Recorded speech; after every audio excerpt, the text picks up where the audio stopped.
Real scene of coal being loaded on board a ship to be taken from Northumbrian coalfields to the rest of Britain. This is a moonlight scene, but this is modern industry on the Tyne. Industry never stops. It's a 24-hour productive effort, and this is about industrial might. These are the reasons that the England that Turner lives in has become that very place. It's because industry is a transforming factor in the world, and his picture is a response to that. I think Turner was very excited by this kind of progress, and also its potential for him as an artist to make pictures. Keelmen is a modern British equivalent of a classical Claude seaport.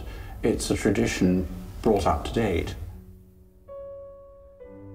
Claude's seaport paintings were very distinctive because you were invariably looking into the source of light, which was the sun, and you had parallel lines going off towards a vanishing point, and that was the way they were structured.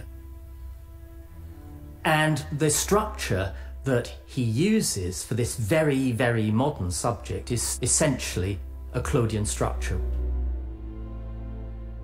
If you wanted to renovate the Claudian tradition, you're saying effectively that Claude understood something about landscape. This is how to compose, how to deal with light. But the Britain of the middle of the 19th century is no longer peopled with nymphs and gods. It's peopled with industry and the people who work in it.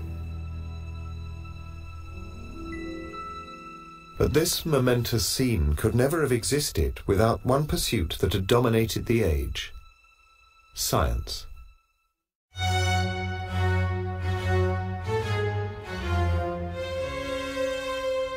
Somerset House in London was home not just to the Royal Academy for artists, but also the Royal Society for scientists.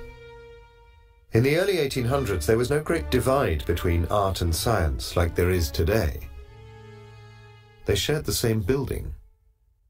The intellectual world was much smaller. You'd meet at the same parties, you'd discuss the same ideas, you'd go to the same salons.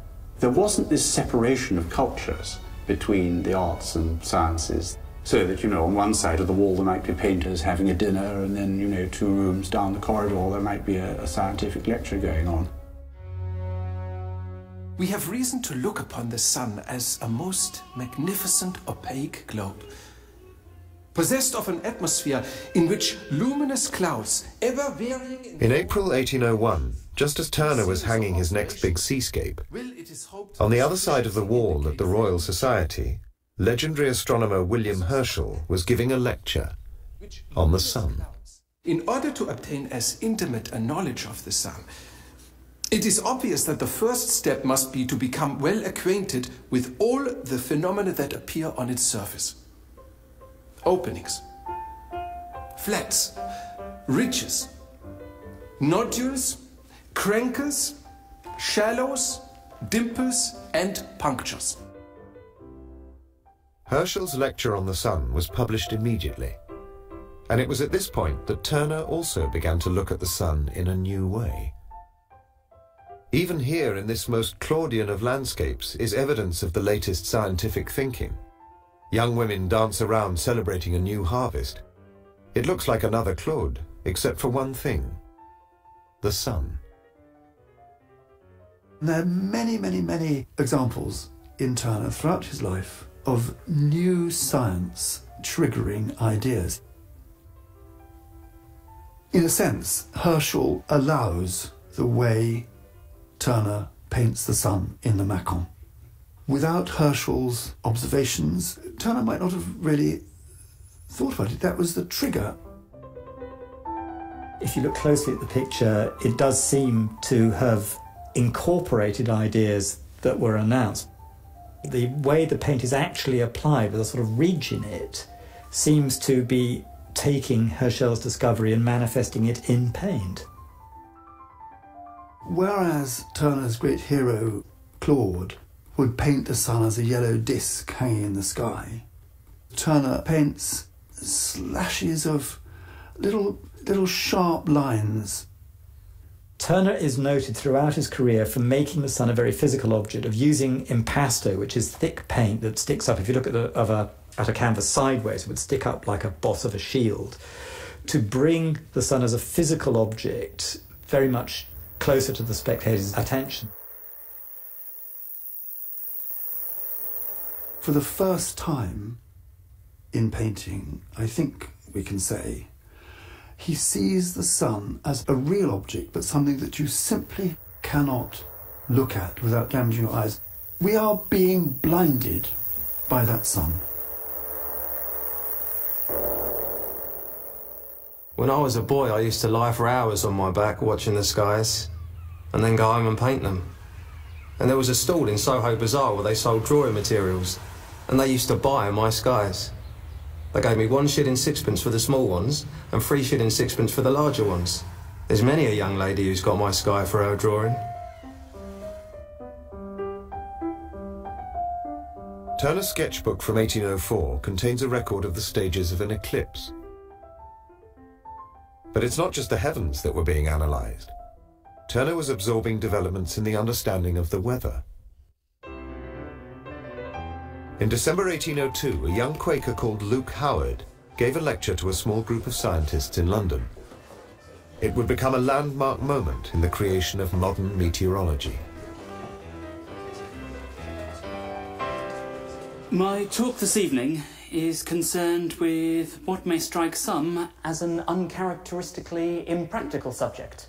He decided to give his talk on a subject which had preoccupied him for many years. And he had no idea that this lecture to an amateur science club was going to make him famous. It is concerned with the modification of clouds.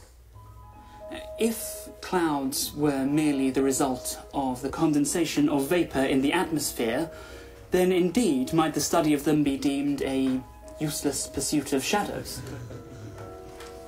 But the case is not so with clouds. Howard made the simple but penetrating observation that there are many shapes and varieties of cloud, but only 3 basic forms, which he called cirrus, cumulus, stratus. Before that time, people thought that each cloud was somehow unique and on its own. And what Howard did was give a basic grounding to the science of meteorology. Turner would have known of Howard's classification because everybody did. And it was used in artist manuals already by the 1810s and 20s.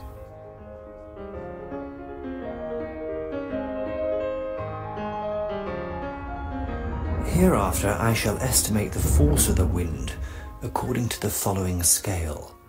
0, calm. 1, faint breeze or just not a calm. 2, light air.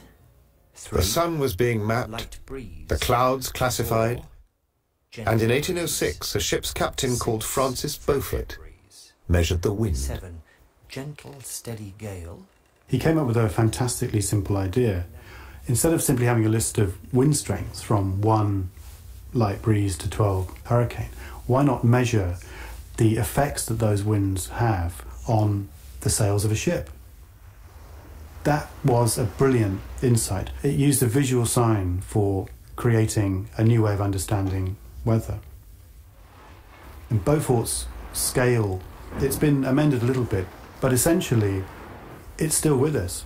Southwest 5 to 7, becoming cyclonic gale 8 or severe gale 9, occasionally storm 10 in Portland and Plymouth. Well, you can't look at a painting by Turner and say, well, that was a showery day in 1831. But what you can look at Turner's paintings and see is a fascination with the weather, which is what everybody was feeling at that time.